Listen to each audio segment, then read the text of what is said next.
Hey guys! So we're going to continue going through Chapter 5. We're going to look at Chapter 5, Lecture 12, Learning Objective 3.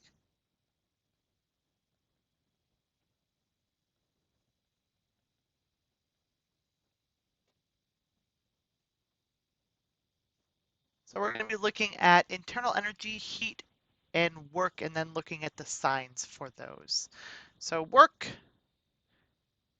one of our ways that or energy can be transferred is through work. Work is given the lowercase w for a symbol. And it is energy used to move an object over some distance. So its equation would be work is equal to force times by distance.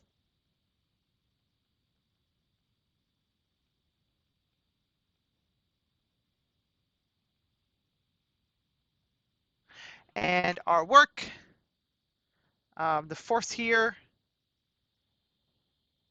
which is so force is any push or pull exerted on an object.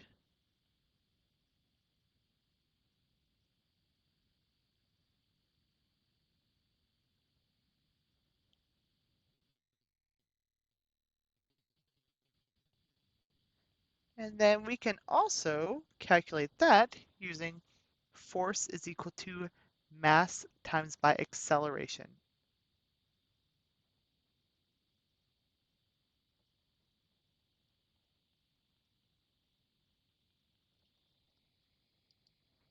Other way we can transfer energy is through heat, which is given the lowercase q.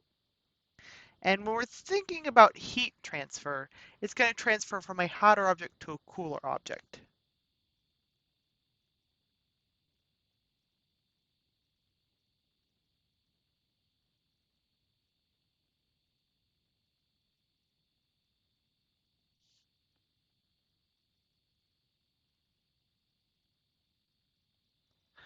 Um, we consider heat to be the total energy of molecular motion.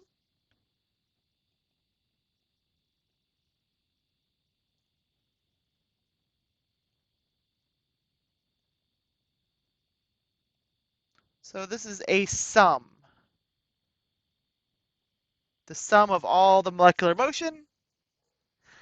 So if we have no molecular motion, we have no heat energy.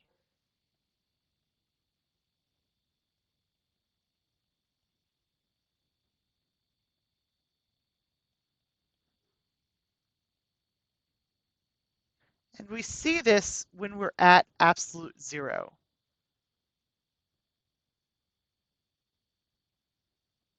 So at our 0 Kelvin, that is defined as a state where we have no molecular motion at all.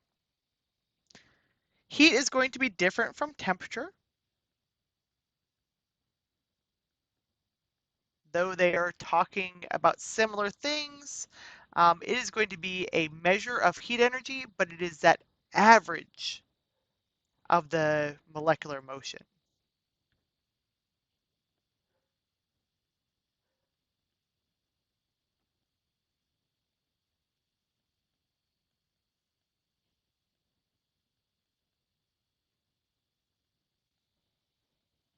So instead of being a sum of molecular motion, it is an average of molecular motion. So you can have things that are the same temperature and be vastly different in heat energy or amount of heat energy, because if you have a larger amount of something at the same temperature, it's going to have more heat energy than a smaller amount of something with that same temperature.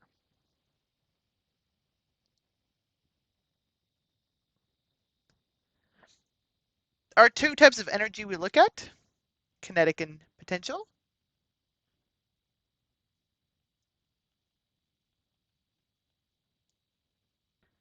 We can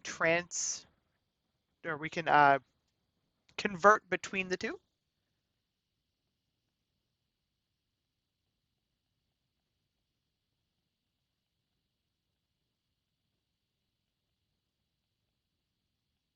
So in order to have kinetic energy, we had to have had potential energy. So if you think about the amount of kinetic energy being dependent upon the initial amount of potential energy, you can kind of think how they interconvert between each other. And then if you have a lot of molecular motion, a lot of heat, that is kinetic energy. Um, and it can be used to make reactions occur, or it can be stored, converting it back to potential energy.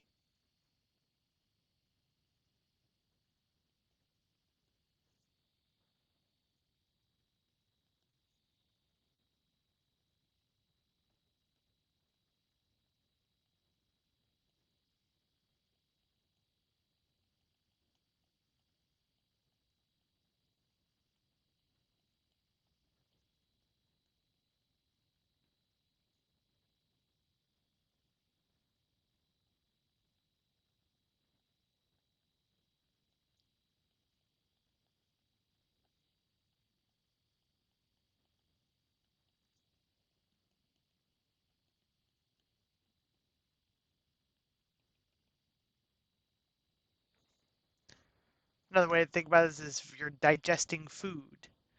So that food has potential energy, and then as you digest it, it heats up your body, forming into kinetic energy. And then that in turn will have that energy will be converted or used to convert into ATP, which then stores that energy again.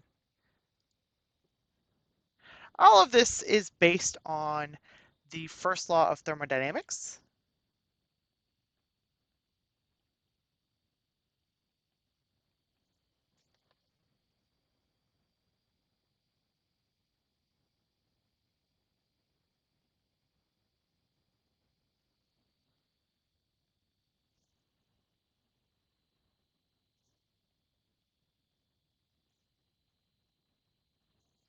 And with our first law of thermodynamics, we say that energy is neither created nor destroyed during a chemical reaction.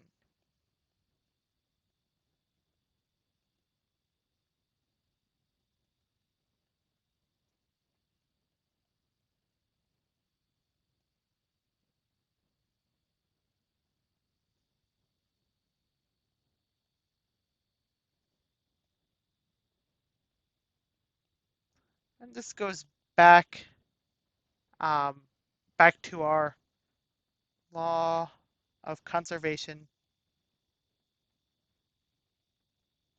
of mass and energy. So as long as we have a regular chemical reaction, we will conserve energy. So if we have potential energy, it can get converted into kinetic energy and vice versa, but we can't remove it. So we'd say that the energy of the universe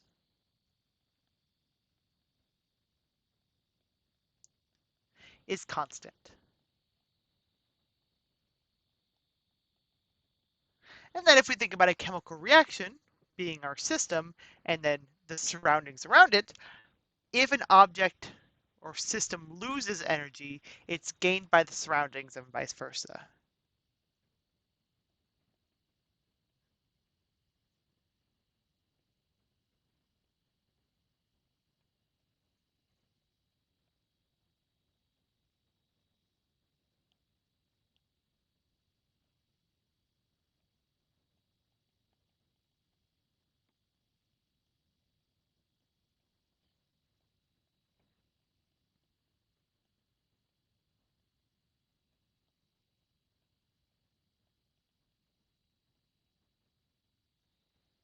Okay. Next, we want to look at our internal energy, which is our total sum of energy. So all of our potential energy, all of our kinetic energy.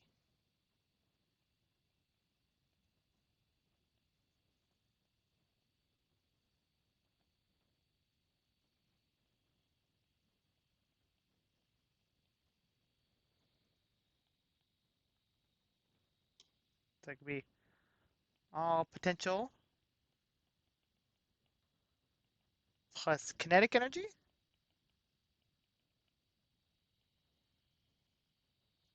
Or we can think about it, we can relate it to work and heat, where we have all work plus heat.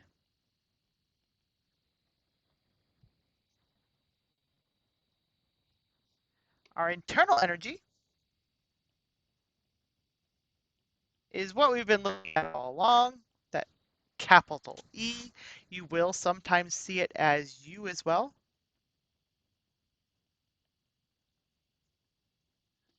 But we're going to look at it as E, and we talk about a change in energy.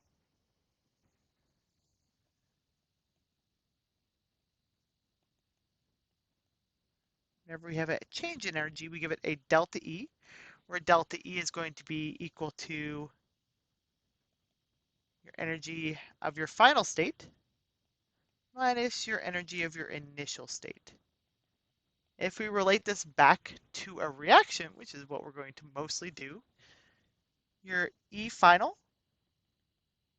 is the energy of your products.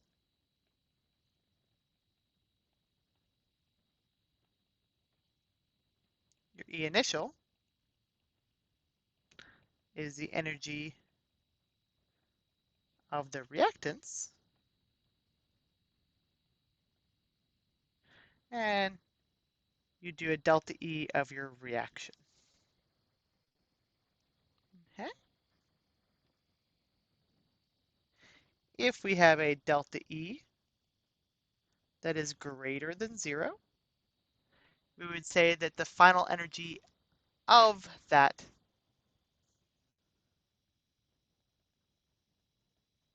thing that we're studying, so our system,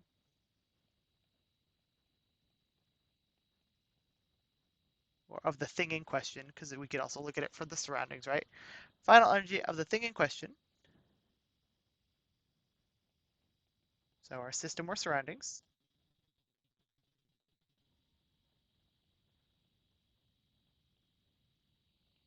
is going to be greater than the initial.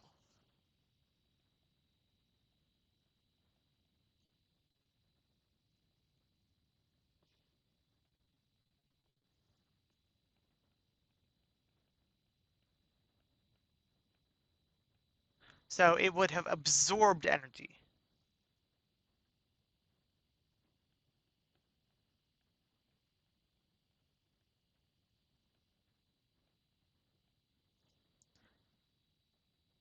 If we have a delta E that is less than 0,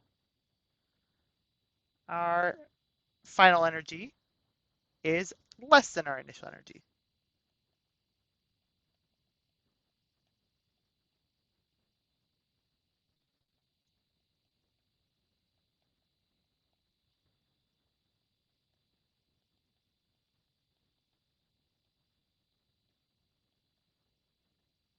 So energy has been released.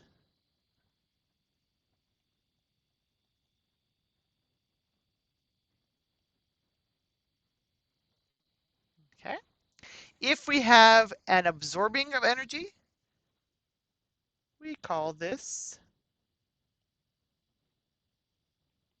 endergonic.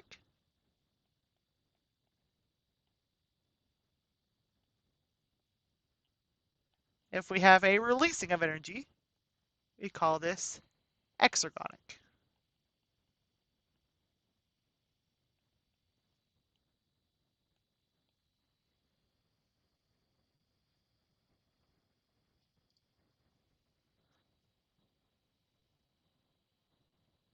Okay.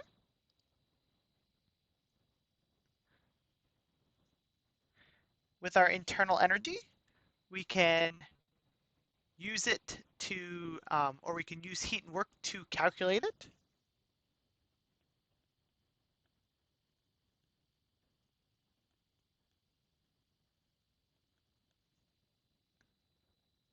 So our internal energy is the sum of our heat and work.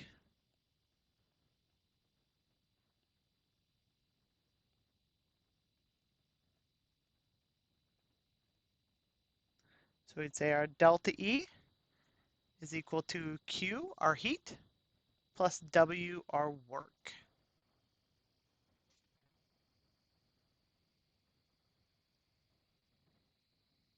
And our sign of this will depend on whether it is a increase in internal energy or a decrease in internal energy. So if we have an increase in internal energy,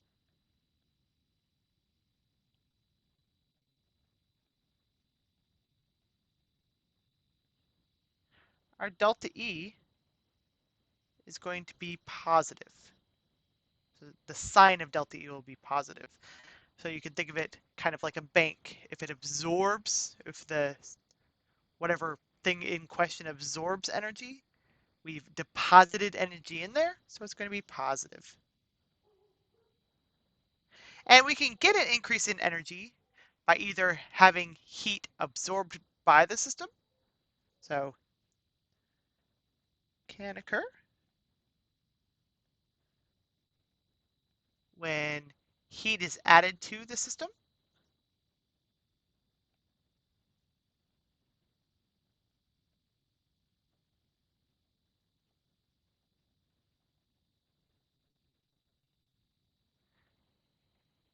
And heat is, or sorry, and or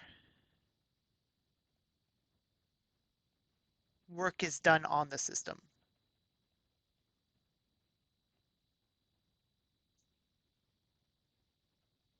Let's go system or surroundings. Yeah. I'm gonna on the thing in question.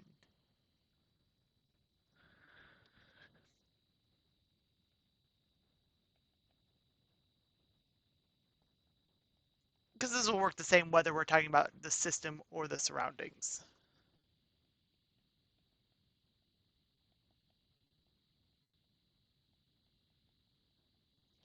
And then we can have a decrease in internal energy. So here we're removing energy from our energy bank. So our delta E here will be negative.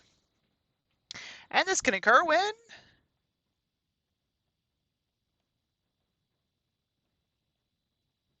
heat is removed from, or we'll just put heat is removed,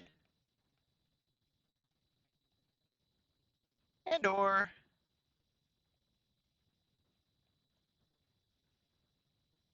work is done.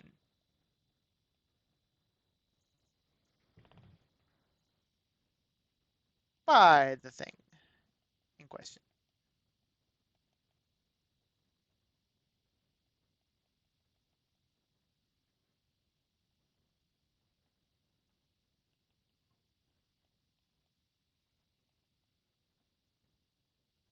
So again, we're talking about either our system or our surroundings. Doesn't matter which one.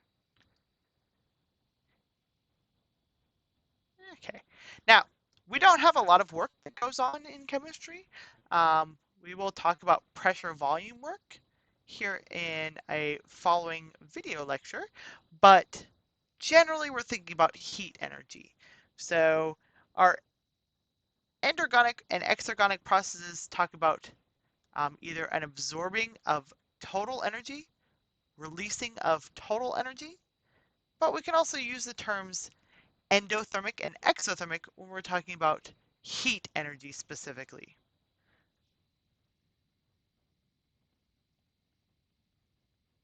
So if we're talking about heat energy, we just use the terms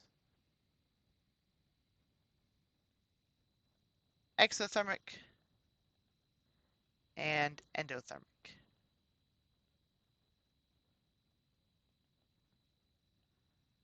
Our endothermic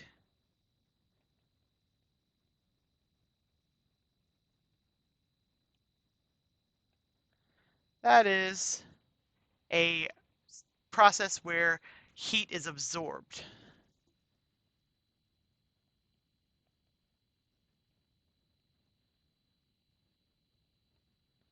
So if we're talking about a system, and we're almost always talking about a system, so in the case of a system,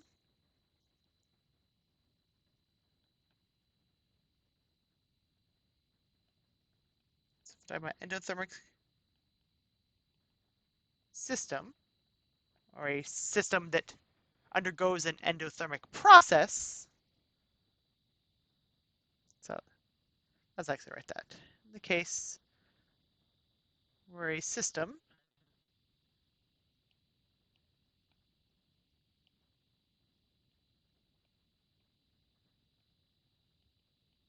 undergoes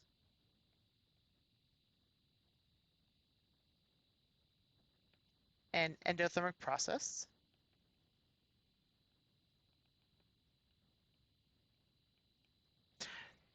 because it's absorbing heat, it's absorbing it from the surroundings. So generally this is going to feel cold to the touch. So absorbing heat from the surroundings.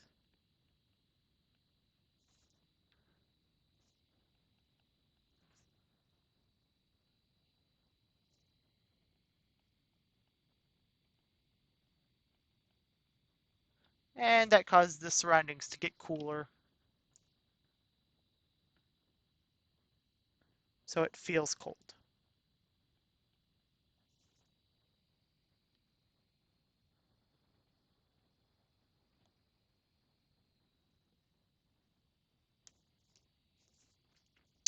If you have an exothermic process, then you're going to have heat being released.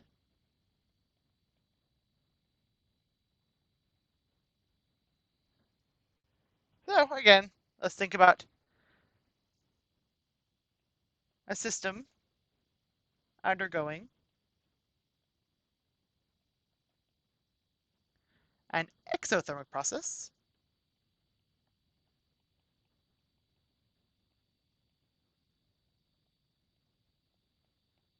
In this case, the system will release heat to the surroundings.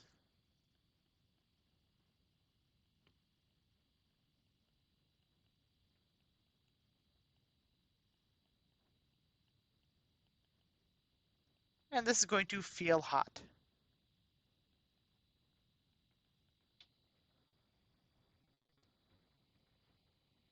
Okay, some examples. Actually, move this down. Let's look at some examples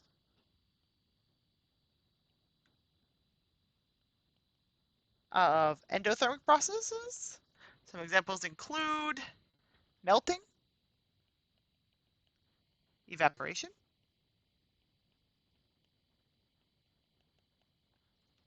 we sweat so that we can cool our bodies down. So melting, evaporation, photosynthesis,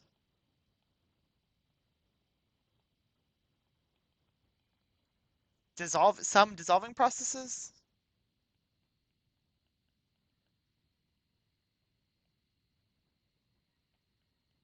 and cold packs.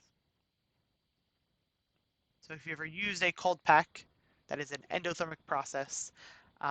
Generally, it is a dissolving process, so you've dissolved some sort of salt in water, and because that process is endothermic, it starts feeling cold. Some examples of exothermic processes include, well, the opposite of the other ones. So freezing and condensing are exothermic processes, oddly enough.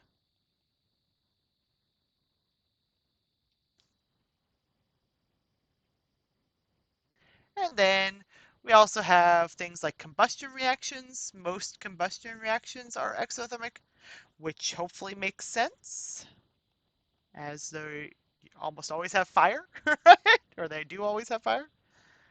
So combustion reactions, uh, redox reactions,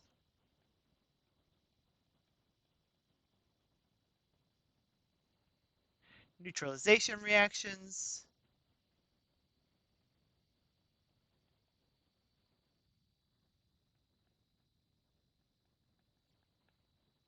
And then some dissolving processes are also going to be considered exothermic. So some are endothermic, some are exothermic, and a lot of hot packs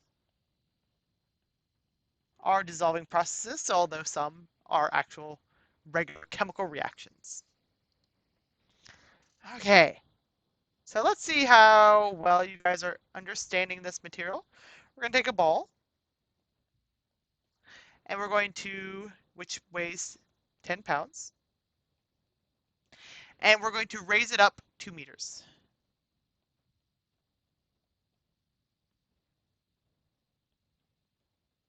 Then dropped.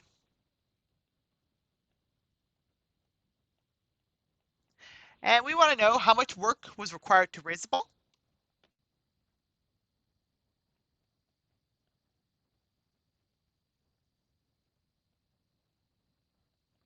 And then when it was dropped, what was the speed of the ball just as it hit the floor?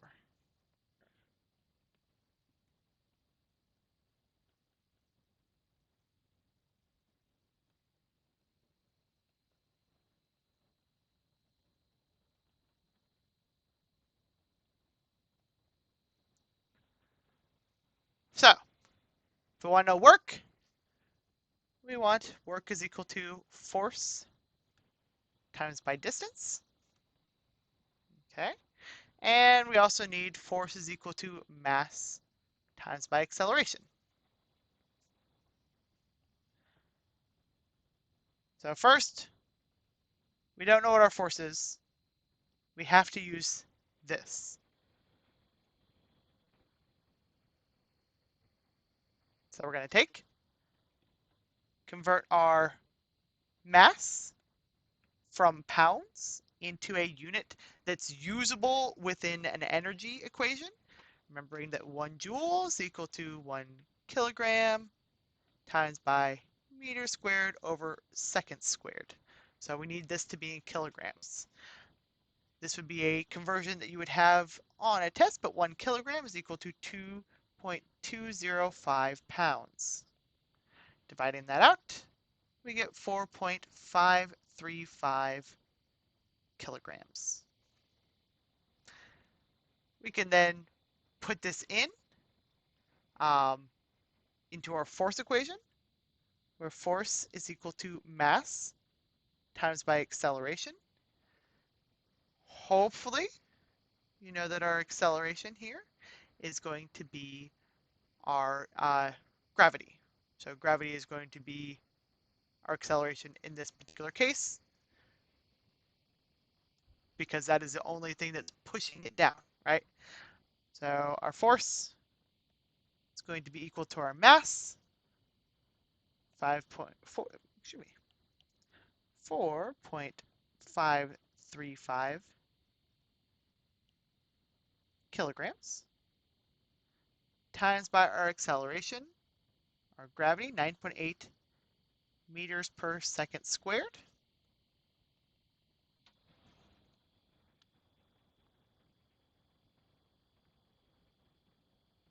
And when we multiply this out, we get 44.44 kilograms times by meters over second squared. And then we're going to multiply that by our distance. We take work equaling force times by distance. So here, our work is equal to 44.44 kilograms times by meters over second squared. And then this will be multiplied by our distance of 2.0 meters. Multiply this out, we will get 88.9 joules. Okay, so this is the amount of work that must be done on the ball. So this is how much work will be to raise the ball. Next, we want to know what the speed of the ball is. So now we're going to be looking at kinetic energy, right? So we're moving, so we're thinking kinetic energy. Remember that our equation for kinetic energy is 1/2 mass times by velocity squared. And our velocity here is what we're going to be solving for. So assuming that all of that work you used to pull that or raise that ball got immediately converted into kinetic energy, right? So think this is our potential energy, right? We raised that ball to get it up, and then we dropped it. So we went, raised it up, turned it into potential energy, dropped it, turns it into kinetic energy. So we'll put that 88.9 joules here. It'll be equal to 1/2 times by our mass, 4.535 kilograms, times by our velocity squared. Our velocity squared will be equal to 39.2 meters squared over seconds squared. And then when we take the square root of this, we'll get 6.3 meters per second. Okay, that's all for this video. I will see you guys with the next one. Bye.